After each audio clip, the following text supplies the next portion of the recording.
Hoje a gente vai conversar sobre uma questão que está no centro de qualquer estratégia de investimento em ações. Uma questão fundamental, né? Exato. Como os grandes gestores, as mentes por trás dos fundos bilionários, decidem onde colocar o dinheiro. A imagem que a gente tem é a de alguém trancado numa sala, cercado de telas, analisando balanços e tentando, sei lá, descobrir a próxima empresa que vai decolar. Essa é a imagem clássica. Mas será que o jogo é só esse? Ou existe outra camada, uma visão mais ampla, que pode ser até mais importante? Olha, o que a gente percebeu na nossa análise é que, no fundo, existem duas grandes maneiras de pensar, duas filosofias. Certo. A primeira é exatamente essa que você descreveu, que o mercado chama de stock picking, ou seleção de ações. É a caça ao tesouro, a busca pelas melhores empresas, um trabalho de formiguinha, diário, super detalhado. Aquele trabalho de encontrar a joia rara no meio de centenas de opções. Isso. E a segunda filosofia é bem diferente. A gente pode chamar de estratégia da correnteza. Gostei do nome. A ideia aqui é parar de focar só no barco, ou seja, na empresa individual, e passar a olhar para a maré, para o movimento geral da economia. É uma abordagem que se preocupa primeiro com o ciclo macroeconômico. A pergunta principal muda, entende? Entendi.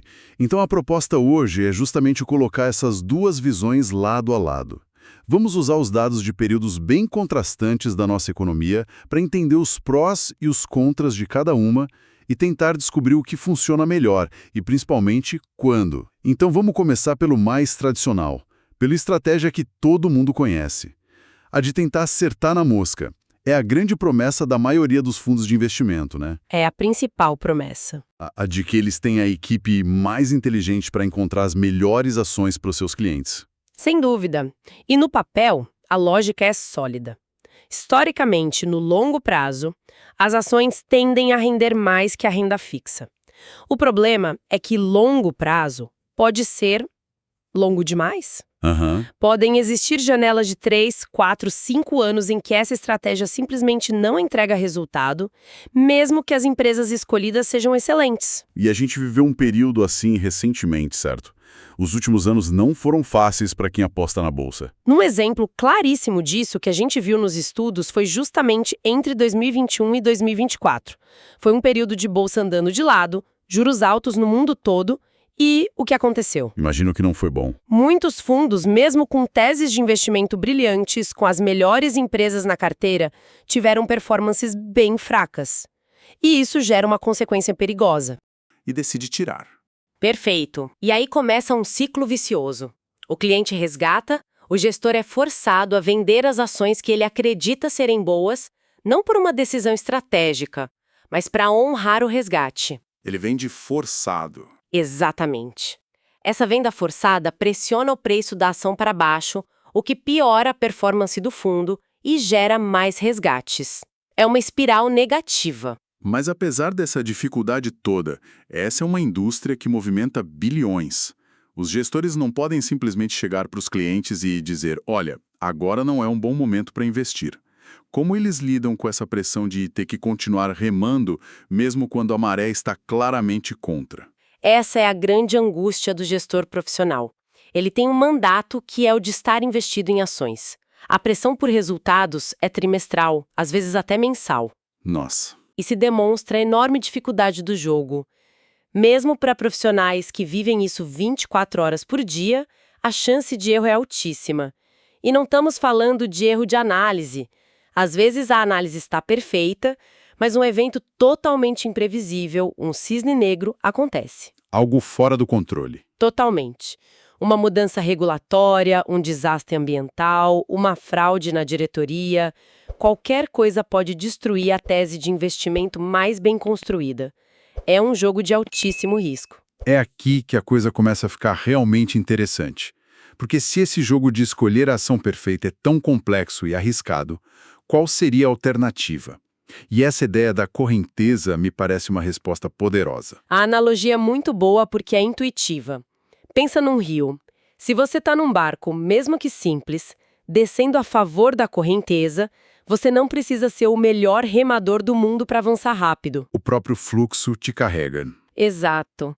Agora tenta subir o mesmo rio, contra a correnteza. Você pode ter o barco mais moderno, ser um atleta olímpico, mas o esforço vai ser brutal e talvez você mal saia do lugar ou até ande para trás. Essa imagem é ótima, mas na prática, o que é essa correnteza para um investidor? Do que estamos falando exatamente? É a taxa de juros, é a inflação. É um conjunto de fatores, mas principalmente os grandes vetores da economia. Estamos falando de ciclo de juros, tanto local quanto global, de crescimento do PIB, ou seja, a economia está aquecendo ou esfriando, Certo. de inflação controlada ou descontrolada, do cenário externo, por exemplo. Se há uma forte demanda por commodities, o que beneficia o Brasil é saber identificar se estamos num ciclo de otimismo e expansão ou num ciclo de pessimismo e crise. E por que isso é tão decisivo? Porque num ciclo de crise aguda, o pessimismo é tão avassalador que contamina tudo. A gente já viu ações de empresas fantásticas, lucrativas, líderes de mercado caírem 80%, 90%. Nossa. Não porque a empresa piorou, mas porque o mercado inteiro estava em pânico. A maré baixou e levou todos os barcos junto. Entendi. A estratégia da correnteza, então, é sobre alocação. Aumentar a exposição à bolsa quando ela está barata e o cenário macroeconômico tem perspectiva de melhora. E reduzir essa exposição, ser mais cauteloso quando o cenário é adverso. Ok, a teoria faz muito sentido. Mas vamos para os números, que é onde a gente vê o impacto real disso. A análise de vocês olhou para um período que foi um verdadeiro paraíso para o investidor na Bolsa Brasileira, não é? O superciclo de commodities, mais ou menos de 2002 a 2008. Exato, foi um período de correnteza absurdamente favorável. O mundo crescendo, a China demandando tudo que o Brasil produzia, e os números refletem isso de uma forma, assim, impressionante. Estou curioso. Nesse período, o CDI, que é a nossa referência de renda fixa, rendeu acumulado 141%, um bom retorno. 141%, ok? Guardem esse número. E o índice da Bolsa, o Ibovespa, no mesmo período? O Ibovespa, que representa a média do mercado, subiu 741%. 741. Isso, ou seja, simplesmente por ter colocado o barco na água sem fazer nada de especial, o retorno já foi mais de 5 vezes o da renda fixa. Isso já é espetacular. Mas e o melhor remador? Aquele gestor que, além de estar na correnteza certa, ainda conseguiu escolher as melhores ações. Aí os números ficam estratosféricos. Quem acertou as 10 melhores ações nesse período teve um retorno médio de 2.500%. Espere um pouco. 2.500%? Esse número é tão absurdo que parece um erro de digitação. Que tipo de empresa gera um retorno desses? Como isso é sequer possível?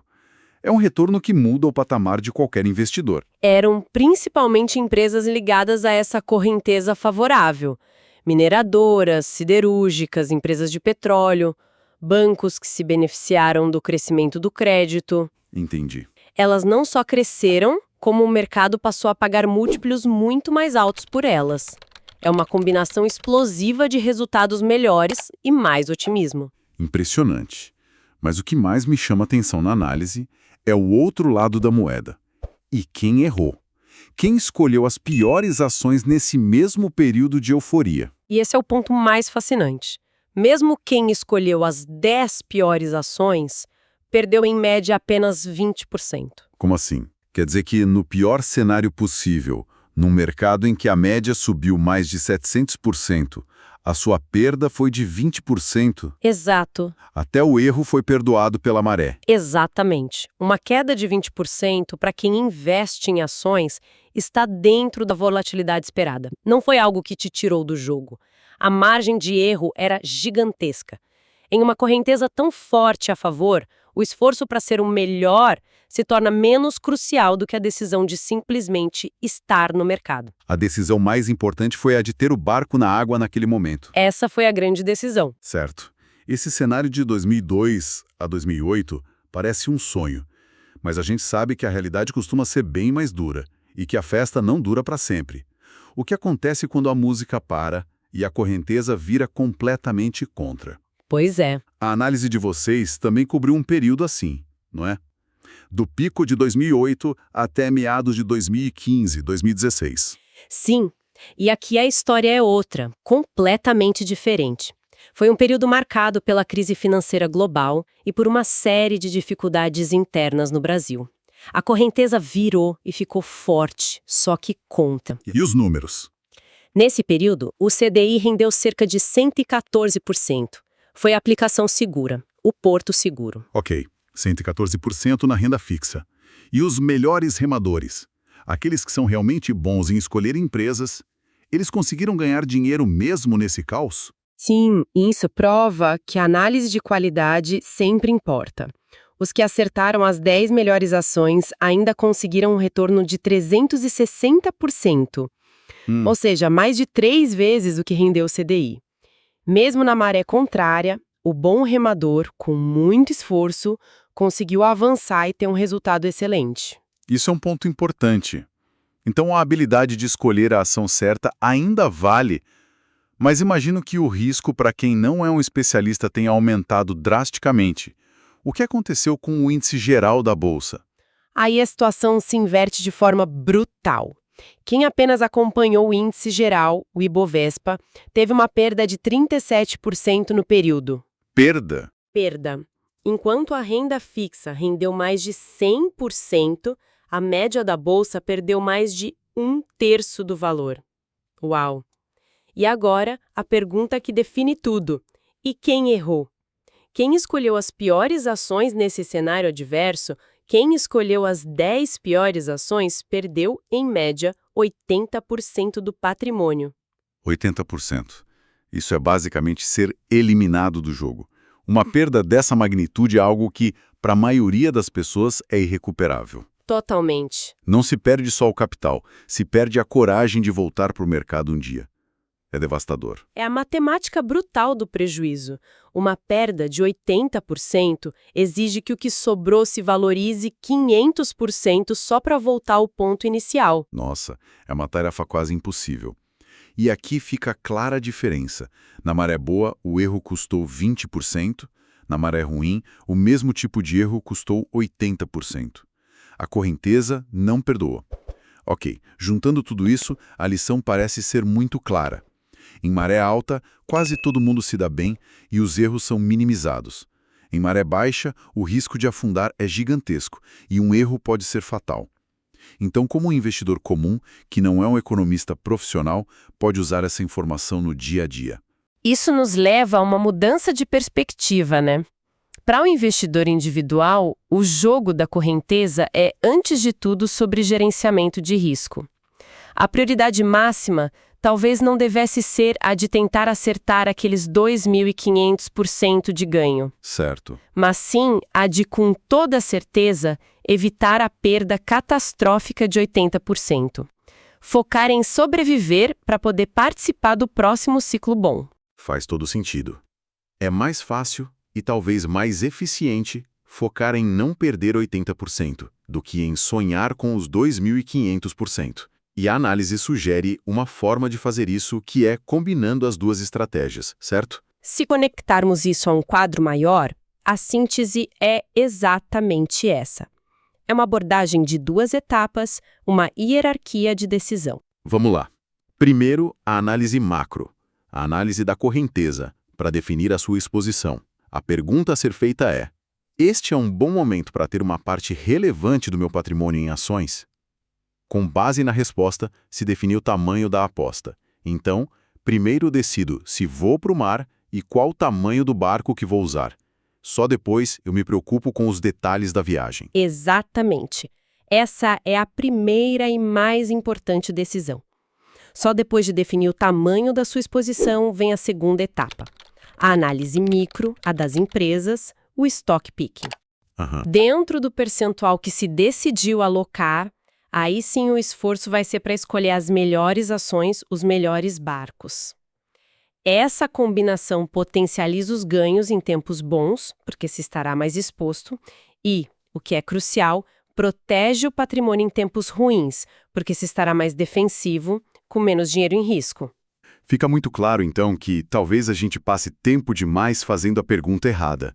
Em vez de começar perguntando qual a melhor ação para comprar agora, a pergunta inicial deveria ser outra. A pergunta deveria ser: como está o tempo e para onde sopra o vento. Entender o cenário geral, a grande correnteza, parece ser o primeiro passo e talvez o mais decisivo para a construção de um patrimônio sólido no longo prazo. A resposta a essa pergunta sobre o momento macroeconômico pode ter um impacto muito maior na carteira do que a escolha de uma ou outra ação específica. Isso muda completamente a forma de pensar o investimento. Muda tudo. Inverte a ordem das prioridades. Primeiro estratégia, depois a tática. Deixa eu lançar um pensamento final. Para quem nos ouve, nós falamos aqui sobre os grandes ciclos da economia, as grandes marés de expansão e crise que afetam todo mundo. Mas e os ciclos menores? As correntezas que se formam dentro de setores específicos da economia? Boa pergunta. Fica a reflexão. Como um investidor poderia usar essa mesma lógica para identificar quando um setor, como o de tecnologia, o de varejo ou de commodities, está iniciando a sua própria correnteza favorável? Este é o resumo sobre estratégias para investir na Bolsa de Valores. Sabe, nossos estudos mostram que, para montar uma carteira de ações, existem basicamente duas abordagens. Ou você tenta escolher as empresas que vão ser as grandes vencedoras, ou você decide seguir o fluxo geral da economia. Vamos lá. Primeiro, tem a estratégia de stock picking. É aquela abordagem dos grandes gestores, sabe? Analisar a fundo os balanços das empresas para tentar achar as que vão se valorizar mais. É como tentar ser o melhor remador. É uma estratégia que pode dar muito certo, mas é super difícil, até para profissionais, e a chance de errar é bem alta. Segundo, tem a estratégia da correnteza. Aqui, o foco é entender o cenário da economia, os ciclos de expansão ou crise. A ideia é simples: posicionar seus investimentos a favor do fluxo. Quando a economia vai bem, você aumenta a posição em ações. Em cenários de crise, você reduz. A grande vantagem: o próprio mercado te dá uma força. E, por fim, o impacto real disso. Dados de ciclos passados mostram o poder da correnteza. Pensa só, no superciclo de 2002 a 2008, a bolsa subiu 741%. Quase todo mundo ganhou dinheiro. Já no período de baixa, de 2008 a 2016, a história foi outra. Quem não escolheu as ações certíssimas teve prejuízo, com perdas de até 80%. Fica claro que remar contra a maré exige uma performance excepcional. Resumindo, alinhar seus investimentos com o ciclo da economia pode ser uma estratégia bem mais eficiente e segura do que a difícil tarefa de tentar prever qual será a próxima grande ação. Este estudo não constitui nenhum serviço de análise ou recomendação. Este é o mercado de renda variável, Bolsa de Valores, onde o risco é inerente. Toda e qualquer decisão é de cada investidor. Um abraço e até a próxima.